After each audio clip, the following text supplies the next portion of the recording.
नमस्कार दोस्तों, मैं दीपिका हूँ और मैं आपका स्वागत करती हूँ आपके अपने YouTube चैनल बीइंग मम्मी में। छोटे बच्चों का रोना बहुत ही स्वाभाविक है। छोटे बच्चे अपना ध्यान रखने के लिए या आपका ध्यान अपनी ओर खींचने के लिए, अपनी बातों को आपको समझाने के लिए वो सिर्फ रो करके ही हमें समझा सकते हैं, क्योंकि छोटे बच्चों को बात करना नहीं आता है। ऐसे में अपनी कोई भी फीलिंग एक्सप्लेन करने के लिए वो सिर्फ रोते हैं। पर बच्चों का बार बार रोना कई बार माता पिता को कभी ज़्यादा परेशान भी कर देता है, और स्पेशली ये बात तब और ज़्यादा परेशान करती है जब बच्चे रात में जो है अचानक से रोने लगते हैं, या फिर बच्चे जो है नींद में से ही वो रोना स्टार्ट कर देते हैं। ये जो बात है, ये स्पेशली जो नए पेरेंट्स होते हैं उनको काफ़ी ज़्यादा परेशान करता है। तो हम लोगों ने सोचा कि क्यों ना बच्चे क्यों रोते हैं रात में नींद में, इस बारे में हमें एक वीडियो बनाना चाहिए ताकि न्यू पेरेंट जो है उनकी हेल्प हो पाए। अगर आप इस बारे में ज़्यादा जानना चाहते हैं तो प्लीज़ इस वीडियो को पूरा देखिएगा ताकि आपको इस बारे में डिटेल में इन्फॉर्मेशन मिले।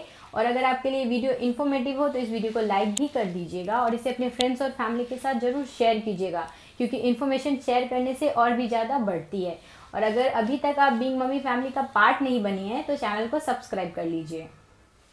फर्स्ट पॉइंट है रेम, यानी कि रैपिड आई मूवमेंट। जो छोटे बच्चे होते हैं, जो न्यू बॉर्न बेबी होते हैं, वो जो है हमारी अपेक्षा बहुत ज़्यादा सोते हैं। उनकी नींद हमारी अपेक्षा बहुत अलग होती है।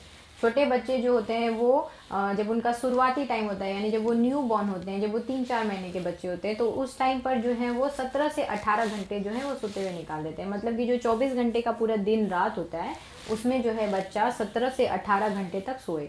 और ये बच्चा का जो सोना है 17 से 18 घंटा, ये बहुत हेल्दी होता है, क्योंकि अगर आपका बच्चा अभी अभी न्यू बॉर्न है और वो 17 से 18 घंटे की नींद लेते हैं तो इसमें डरने जैसा कुछ भी नहीं है। क्योंकि अगर बच्चा ज़्यादा सो रहा है ना तो उनका ग्रोथ जो है वो हेल्दी ग्रोथ हो रहा है। छोटे बच्चे जो हैं, क्योंकि वो 17 से 18 घंटे सोते हैं, बहुत ज़्यादा नींद लेते हैं, तो ऐसे में कभी कभी ऐसा होता है कि वो जो है रेम की अवस्था में चले जाएं, यानी कि रैपिड आई मूवमेंट। ऐसे में क्या होता है ना कि जो छोटे बच्चे जब वो सो रहे होते हैं तो उनकी जो सांसें हैं वो तेज़ तेज़ चलती हैं। मतलब कि वो जो सांस ले रहे होंगे ना, आप नोटिस करोगे कि वो तेज़ तेज़ से जो है सांस ले रहे होंगे, और उनकी जो आँखें हैं बंद रहेंगी पर तेज़ी तेज़ी से भागेगी। तो ऐसा हो रहा होता है। और साथ ही जो है ना बच्चे जो है उस टाइम पर सपना भी देख रहे होते हैं। तो ये जो स्टेट है, ये जो नींद की जो अवस्था है उसको रेम बोलते हैं, यानी कि रैपिड आई मूवमेंट बोलते हैं। तो ऐसे में कभी कभी ऐसा भी होता है ना कि बच्चे के मुंह से जो है हल्की चीख निकल जाए, वो या फिर वो जो बच्चा है सोते सोते ही जो है ना जोर से चीखे, तो ऐसे में ऐसा लगता है ना कि बच्चा जो है नींद में रो रहा है। तो अगर आप भी जो है रैपिड आई मूवमेंट के वजह से जो आपका बेबी है वो रात को उठ करके अचानक से रोने लगते हैं, तो आप बिल्कुल परेशान मत होइए। ऐसा होना बहुत ही नॉर्मल है, और ऐसा जो न्यूबॉर्न बेबी होते हैं उनके साथ ऐसा होता ही है। जो विशेषज्ञ होते हैं उनका ऐसा कहना होता है कि बेबी जो है 3 मंथ प्लस अगर हैं और 15 मंथ तक के जो बेबी हैं वो जो है सोते सोते जो है रैपिड आई मूवमेंट में चले जाते हैं, जिस वजह से कि बच्चे जो है नींद में जो है रोना स्टार्ट कर देते हैं। और उन्होंने ऐसा भी बोला हुआ है, उनके रिसर्च में उन्होंने ऐसा बोला है कि अगर 15 मंथ प्लस के बच्चे भी जो हैं अगर वो नींद में सोते सोते अगर रोने लगते हैं तो इसमें भी डरने जैसा कुछ नहीं होता है। अगर आपको बहुत ज़्यादा डर लग रहा है तो आप एक बार आपके डॉक्टर के साथ ज़रूर कंसल्ट कर लीजिएगा। बट ऐसा इसलिए होता है क्योंकि बच्चे जो हैं वो रेम की अवस्था में चले जाते हैं। और अगर आपको ऐसा लग रहा है कि बच्चा जो है रात को अचानक से रोने लग गया, तो आप बिल्कुल मत घबराइए। आप जो है अपने बच्चे को अपना ब्रेस्ट फीड भी करवा सकती हैं, जिससे कि बच्चा जो है तुरंत रिलैक्स हो जाएगा। सेकेंड पॉइंट है बच्चों का डायपर का गीला होना। देखिए ऐसा होता है कि कभी कभी जो है बच्चे सोते हुए जो है वो पी या पॉटी कर देते हैं, तो इस वजह से जो उनका डायपर है वो गंदा हो जाता है, गीला हो जाता है, जिससे कि बच्चे जो है बहुत अनकंफर्टेबल हो जाते हैं। क्योंकि बच्चे इस टाइम पर बहुत छोटे हैं, उन्हें बोलना नहीं आता है, वो आपको बोलकर नहीं बता सकते कि मम्मी डैडी मेरा डायपर जो है वो हमने गंदा कर दिया है, अब आप क्लीन कर दीजिए, ऐसा वो बोल नहीं सकते। तो वो अपनी बात को आपको बताने के लिए, समझाने के लिए, क्योंकि उनको सिर्फ रोना आता है इस टाइम पर, तो वो रो करके आपको समझाने की कोशिश करते हैं कि उनका डायपर जो है या उन्होंने जो नैपी पहन रखी है वो गंदा हो गया है। तो जब भी आपका बच्चा रात को या दिन में भी सोते सोते अचानक से डर जाए, रोने लगे, तो आप जो है सबसे पहले उनका डायपर या जो नैपी उन्होंने पहन रखा है उसको चेक कर लीजिए कि कहीं उसमें पी या पॉटी तो नहीं हो गया है। अगर आपको लग रहा है कि पी या पॉटी हो गया है तो आप उनको फटाफट से क्लीन कर दीजिए और फिर अपना दूध पिलाइए, और उसके बाद बच्चे को वापस से आप आराम से सुला दीजिए। नेक्स्ट पॉइंट है टेम्परेचर, यानी कि तापमान। बच्चों को जो है अगर तापमान में भी फ्लैक्चुएशन हुआ ना, तो बच्चे जो है अचानक से उठ करके रोना स्टार्ट कर देते हैं। बच्चे सोए सोए रहेंगे, और अगर आप जिस जगह पर बच्चे को सुला रहे हो, जिस कमरे में बच्चे को सुला रहे हो, अगर वहाँ पर जो है टेम्परेचर एकदम से गर्म हो गया तो बच्चे भी जो है फटाक से उठ के रोने लगेंगे, या एकदम ठंडा हो गया तो भी बच्चे जो है वो रोने लगेंगे। क्योंकि बच्चे जो हैं हमारी तुलना बहुत ज़्यादा सॉफ्ट, बहुत ज़्यादा सेंसिटिव होते हैं।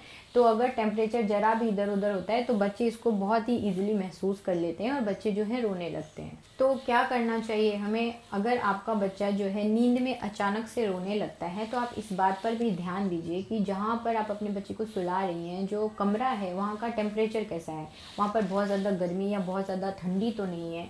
अगर ऐसा है तो आप टेम्परेचर को मेंटेन करने की कोशिश कीजिए, या अगर वहाँ पर बहुत ज़्यादा ठंडी है तो आप अपने बच्चे को जो है फुल आस्तीन के जो कपड़े आते हैं, जो फुल स्लीव के कपड़े आते हैं, जो यहाँ तक के कपड़े आते हैं, आप वो पहनाइए। जो मिडन्स होते हैं बच्चों के हाथ में पहनाने वाले, जो दस्ताने होते हैं वो पहनाइए। उनको सॉक्स पहनाइए, और जो टोपी होती है बच्चों की, जिससे कि कान ढके रहते हैं छोटे बच्चों के, वो वाली टोपी पहनाइए। पर ध्यान रखिएगा कि वो नोट जो है ज़्यादा टाइट ना हो, नहीं तो बच्चों का ये दबने का भी बहुत ज़्यादा डर रहता है। तो आप इस चीज़ को ध्यान रखिएगा। और हो सके तो आप बच्चे को कपड़े जो है लेयरिंग करके पहनाइए। तो इससे क्या होगा कि अगर ठंड जो है कम हो जाएगा, मतलब गर्मी अगर बढ़ेगी, तो आप जो है कपड़ों को खोल भी सकती हैं। अगर बहुत ज़्यादा ठंड होती है तो आप बच्चे को जो है हग सूट पहनाइए। हग सूट के अंदर भी आप लेयरिंग कर सकती हैं, टी शर्ट्स वगैरह पहना सकती हैं, फिर हग सूट पहनाइए। तो इससे बच्चे को काफ़ी कंफर्टेबल रहेगा, उनको ठंडी नहीं लगेगी। क्योंकि कई बार ऐसा होता है ना कि बच्चे जो हैं सोते सोते जो आपने उनको कंबल, जो ब्लैंकेट ओढ़ा रखा है, वो जो है अपने पैर मार करके फेंक देते हैं। क्योंकि बच्चे बहुत शांत नहीं होते हैं, उनको जो है कंबल रखना अपने ऊपर बिल्कुल पसंद नहीं होता है, तो वो फेंक देते हैं।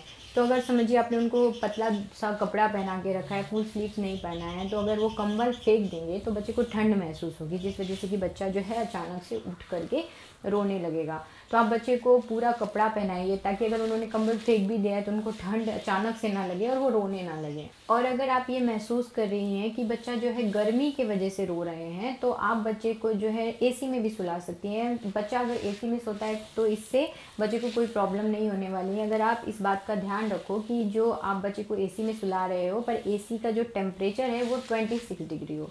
अगर आप बच्चे को 26 डिग्री टेम्परेचर में सुलाती हैं ना, तो इससे बच्चे को कोई नुकसान नहीं होगा।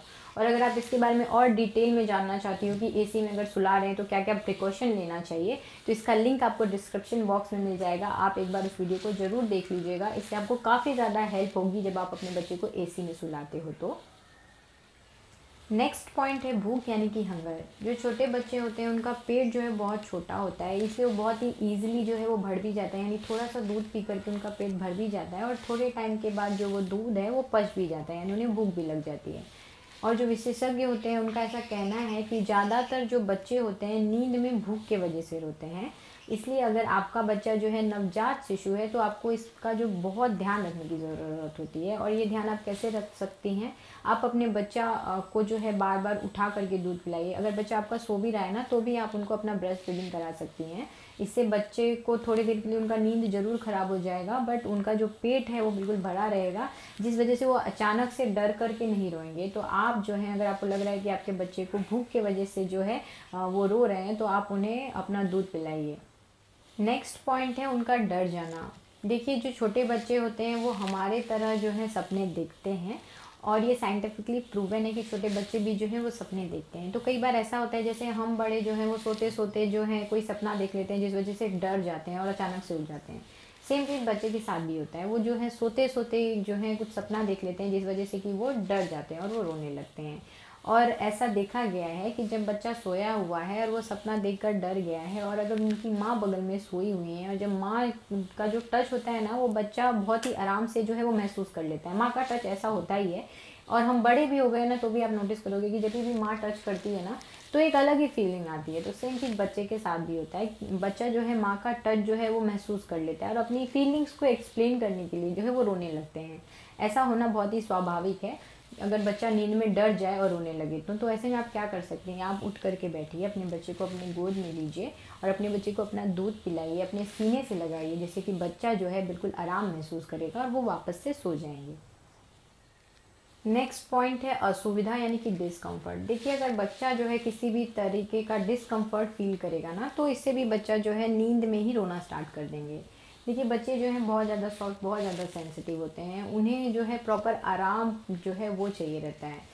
तो आप इस चीज़ को ध्यान रखिए कि जहाँ पर आप अपने बच्चे को सुलाती हैं वहाँ पर ज़्यादा शोर शराबा ना हो, मतलब ज़्यादा म्यूज़िक ना हो या ज़्यादा व्हीकल वगैरह का साउंड ना आता हो या ज़्यादा बातचीत ना हो रही हो, क्योंकि अगर बच्चे को शोर की वजह से भी नींद ख़राब होगा ना तो बच्चा जो है वो रोने लगेंगे। तो आप इस चीज़ का भी ध्यान रखिए कि जहाँ पर आप अपने बच्चे को सुला रही हैं वो जगह शांत हो। नेक्स्ट है कि बच्चे को आप जहाँ सुला रही हैं वो जो उनका गद्दा है वो भी सॉफ्ट होना चाहिए, एकदम हार्ड बेड पे आप बच्चे को मत सुलाइए, क्योंकि बच्चे जो है इससे भी रोने लगते हैं, क्योंकि बच्चों की स्किन जो है बहुत ही सॉफ्ट होती है।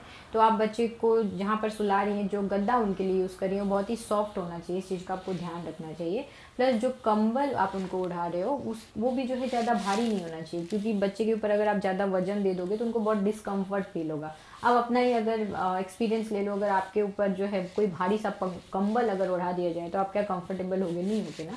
तो सेम चीज़ बच्चे के साथ भी होता है, आप उनको हल्का सा जो बच्चों के कंबल आते हैं आप उस तरह का कंबल बच्चे को उड़ाइए, जैसे कि बच्चा जो है आराम से सो सके, उनका बेड जो है वो सॉफ्ट होना चाहिए।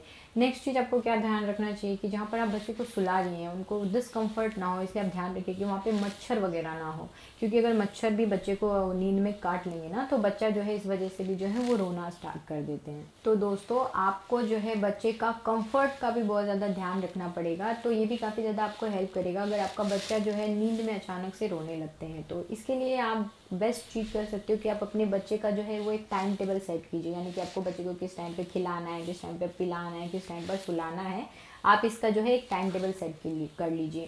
तो ये आपको काफ़ी ज़्यादा हेल्प करेगा, क्योंकि बच्चे अगर अचानक से नींद में जो है वो उठ कर रोने लगते हैं या नींद में जो है वो रोने लगते हैं, इसका कई बार जो वजह होता है वो भूख भी हो सकता है। तो आप इस चीज़ को अगर टाइम टेबल में बना के रखोगे ना कि मुझे ये टाइम पे बच्चे को खिलाना है, तो आपको भी याद रहेगा और आप अपने बच्चे को उठा करके खिला दोगे या दूध पिला दोगे, तो बच्चा जो है इस वजह से नहीं रोएगा। तो आप टाइम टेबल बना सकती हो, इससे आपको काफ़ी ज़्यादा हेल्प होगा। सेकेंड चीज़, रात को अगर बच्चा जो है वो सो रहे हैं और ठंडी है और बच्चा ने अपना कंबल जो है फेंक दिया है तो बच्चे को ठंड लग सकती है, जिस वजह से कि बच्चा रोने लगते हैं। तो आप इस चीज़ को जो है बार बार उठ करके देखिए कि कहीं बच्चा जो है अपना कंबल तो नहीं फेंक दिए हैं, इस चीज़ का भी आपको ध्यान रखना चाहिए। दोस्तों कई बार ऐसा भी होता है कि बच्चे को अगर दांत निकल रहा है तो इस वजह से बच्चे को काफ़ी ज़्यादा मसूड़ों में पेन होता है, तो इस वजह से भी जो बच्चे हैं वो रोने लगते हैं। तो अगर आपका बच्चा इस वजह से भी रो रहा है तो आप इस पर भी ध्यान दीजिए। आई होप आपके लिए ये जो इन्फॉर्मेशन था काफ़ी ज़्यादा हेल्पफुल रहा होगा।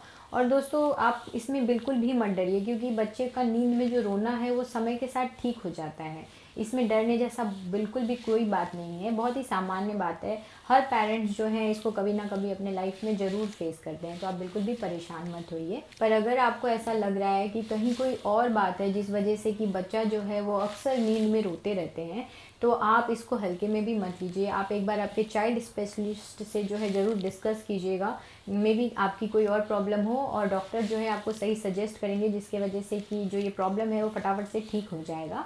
आई होप आपके लिए वीडियो काफ़ी ज़्यादा इन्फॉर्मेटिव रहा होगा। अगर हाँ तो प्लीज़ इस वीडियो को लाइक ज़रूर कर दीजिएगा, क्योंकि आप जब मेरे वीडियो को लाइक करते हो तो मुझे बहुत अच्छा लगता है और मेरी काफ़ी हेल्प होती है कि ये वीडियो जो है, जो इसके थ्रू मैंने इन्फॉर्मेशन दिया है वो आपके किसी काम आया है।